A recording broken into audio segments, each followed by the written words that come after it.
नमस्कार दोस्तों, मैं उमेश सोनडी आपका स्वागत करता हूं आपके अपने YouTube channel Vivek GK and math class में। दोस्तों आज के वीडियो हम देखेंगे एक्सीलेंस स्कूल और मॉडल स्कूल प्रवेश परीक्षा 2022 की तैयारी के लिए भारतीय अर्थव्यवस्था, इंडियन इकोनॉमी से रिलेटेड क्वेश्चनों को हम देखने जा रहे हैं। तो आइए हम वीडियो को स्टार्ट करते हैं। वीडियो को आप अंत तक देखिए। यहाँ पर आप देख रहे हैं मिश्रित अर्थव्यवस्था का अर्थ है। तो दोस्तों यहाँ पर जो मिश्रित अर्थव्यवस्था होती है वो सार्वजनिक और निजी उद्योगों का सह अस्तित्व होती है। प्राइवेट सेक्टर और गवर्नमेंट सेक्टर दोनों को जो है सहयोग होता है। आगे देखते हैं, अर्थव्यवस्था के प्राथमिक क्षेत्रों में शामिल किए जाते हैं। तो जैसे उत्पाद प्राप्त होता है, जैसे कृषि हो गया, वन हो गया, उत्खनन हो गया, सभी यहाँ पर प्राथमिक क्षेत्र हो जाएंगे। आगे देखते हैं, अर्थव्यवस्था में द्वितीय क्षेत्र के अंतर्गत शामिल किए जाते हैं। बहुत महत्वपूर्ण क्वेश्चन है सारे। जो द्वितीय क्षेत्र होता है वो होता है हमारा बिजली, गैस, लोहा अयस्क और उपयुक्त सभी। तो उपयुक्त सभी यहाँ पर आ जाएगा आंसर डी। अर्थव्यवस्था की तृतीय क्षेत्र का संबंध होता है।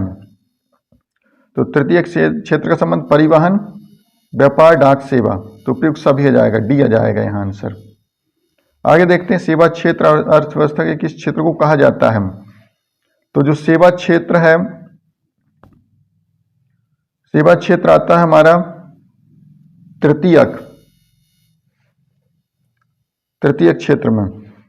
आगे देखते हैं, भारत में सबसे पहले किसने राष्ट्रीय आय का अनुमान लगाया था। तो सी यहाँ आंसर होगा दादा भाई नौरोजी। आगे, भारत में राष्ट्रीय आय की गणना का कार्य कौन करता है। तो राष्ट्रीय आय की गणना की जाती है केंद्रीय सांख्यिकी संगठन के द्वारा। बी आंसर होगा। राष्ट्रीय आय की गणना का आधार वर्ष है 2011-12। आगे, भारत में राष्ट्रीय आय की वैज्ञानिक गणना का श्रेय किसे दिया जाता है। तो यहां पर आंसर हो जाएगा हमारा बी, प्रोफेसर VKRB राव। अगला क्वेश्चन है, इंडिया विजन 2020 क्या है। इसका बी आंसर होगा, योजना आयोग द्वारा भारत को 2020 तक विकसित राष्ट्र बनाने के उद्देश्य से तैयार किया गया दृष्टिपत्र। बी आंसर होगा। आगे देखते हैं, अगला क्वेश्चन, योजना आयोग के अनुसार ग्रामीण क्षेत्रों में कितने कैलोरी पोषण प्राप्त न करने वाले को गरीबी रेखा के नीचे माना जाता है। ग्रामीण क्षेत्रों की बात हो रही है। तो यहाँ पर आंसर हो जाएगा हमारा 2400 कैलोरी से कम वाले जो हैं, यदि प्रति व्यक्ति 2400 कैलोरी से कम यदि उसको मिल रहा है तो वो गरीबी रेखा के नीचे माना जाता है। आगे, योजना आयोग के अनुसार शहरी क्षेत्रों में कितनी कैलोरी पोषण न प्राप्त करने वालों को गरीबी रेखा के नीचे माना जाता है। तो शहरी क्षेत्रों के लिए 2100 कैलोरी से कम। आगे है, ग्रामीण क्षेत्रों में गरीबी के आकलन हेतु किस सूचकांक को आधार माना गया है।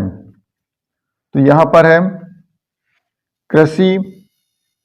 कृषि श्रमिकों के उपभोक्ता मूल्य सूचकांक को। सी आंसर होगा। आगे है, भारत में बेरोजगारी का मुख्य स्वरूप है संरचनात्मक। बी आंसर हो जाएगा। आगे देखते हैं, भारत के ग्रामीण क्षेत्रों में पाई जाने वाली बेरोजगारी का मुख्य स्वरूप है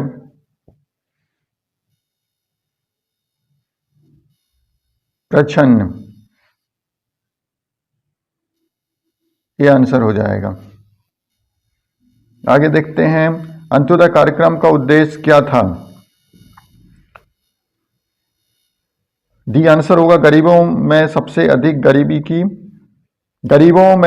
अधिक गरीबों की सहायता करना। आगे देखते हैं, राष्ट्रीय ग्रामीण रोजगार गारंटी योजना कब शुरू की गई। 2 फरवरी 2006 को। बहुत महत्वपूर्ण क्वेश्चन है। भारत में सामुदायिक विकास कार्यक्रम कब आरंभ किया गया था। 52 में प्रारंभ किया गया था। डी आंसर होगा, 2 अक्टूबर 1952। आगे देखते हैं, सर्वोदय योजना किसके द्वारा प्रारंभ की गई? जयप्रकाश नारायण जी द्वारा। टी आंसर है।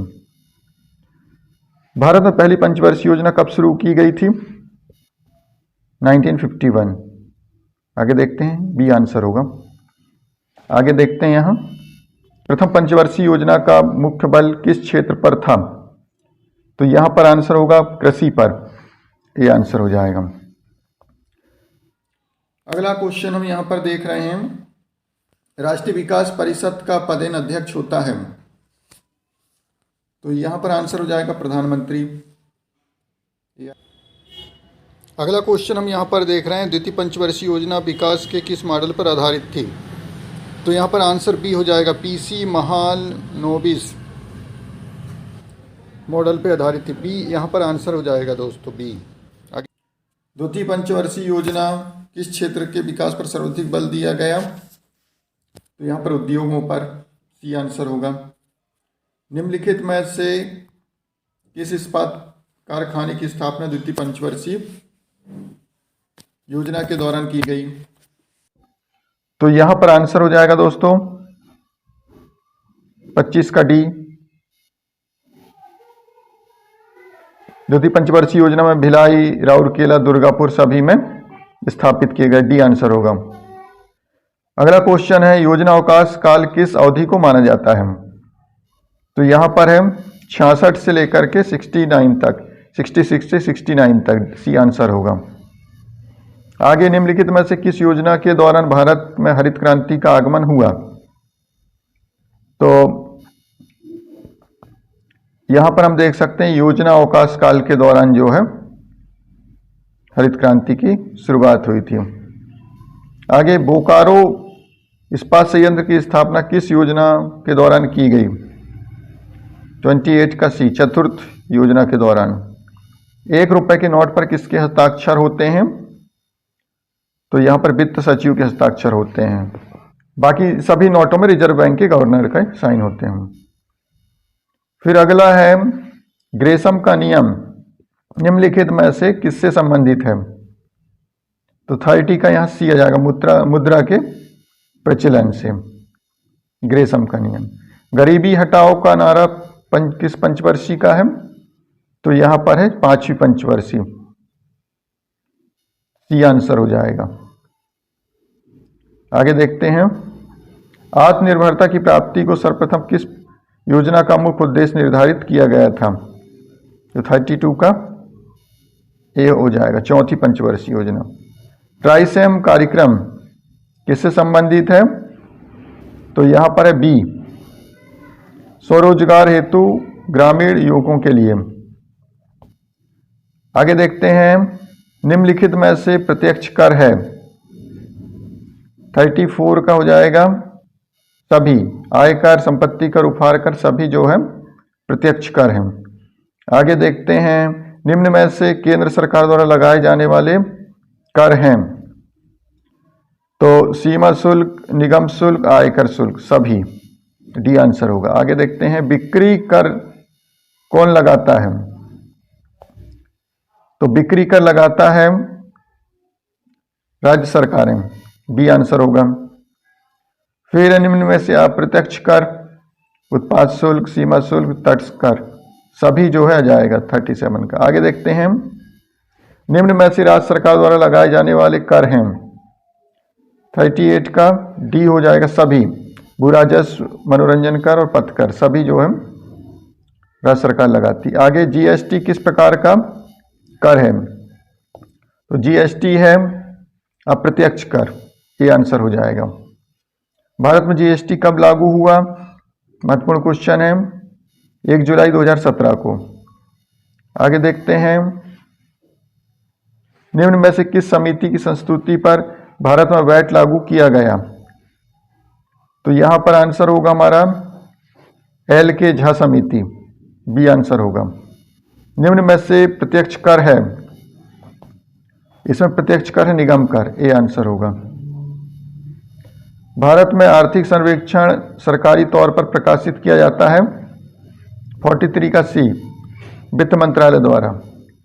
निम्न में से कौन सा अवशिष्ट अर्जन है? 44 का डी हो जाएगा ब्याज, इंटरेस्ट। भारतीयों द्वारा सीमित देयता वाला संचालित पहला बैंक था। 45 का यहां पर ए आंसर हो जाएगा, अवध कमर्शियल बैंक। आगे देखते हैं भारतीय रिजर्व बैंक की स्थापना कब की गई? 1 अप्रैल 1935 को। आगे देख, अगला है करेंसी नोट प्रेस अवस्थित है, तो यहां पर आंसर हो जाएगा नासिक में।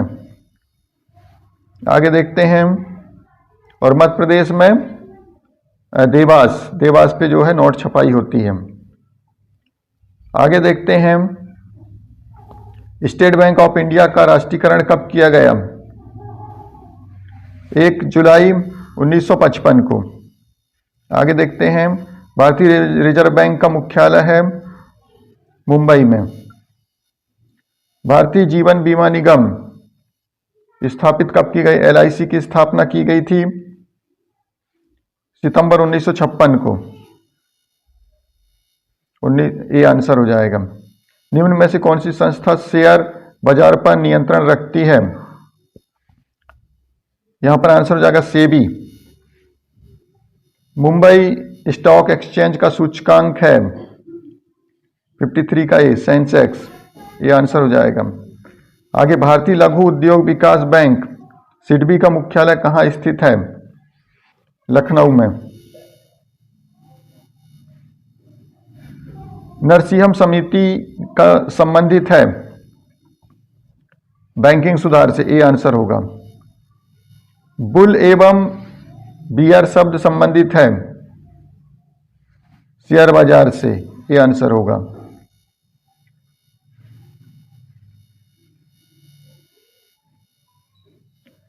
अगला है स्वतंत्रता प्राप्ति के बाद से भारतीय रुपए का कितनी बार अवमूल्यन किया गया? तो यहां पर आंसर है दोस्तों 3 बार, बी आंसर होगा।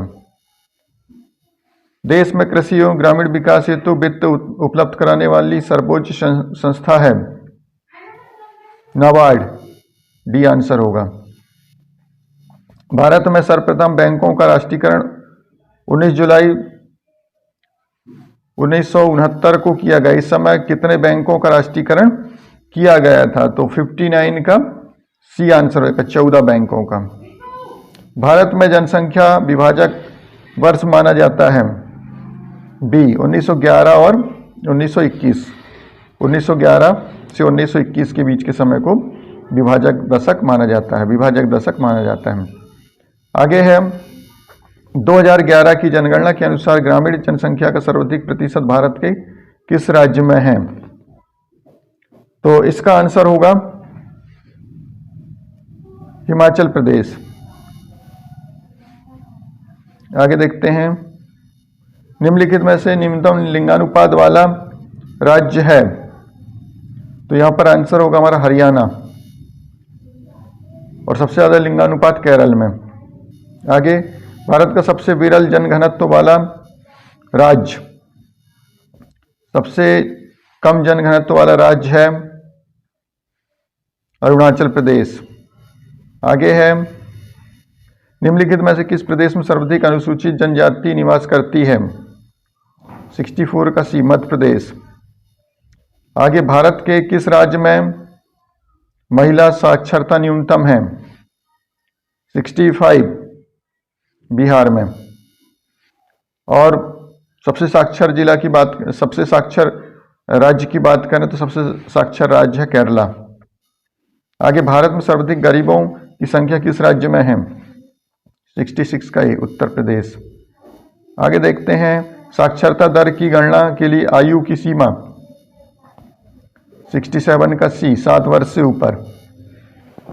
तो दोस्तों इस प्रकार से हमने आज क्वेश्चनों को देखे जो इकोनॉमिक्स भारतीय अर्थव्यवस्था संबंधित थे। दोस्तों आज की वीडियो में इतना।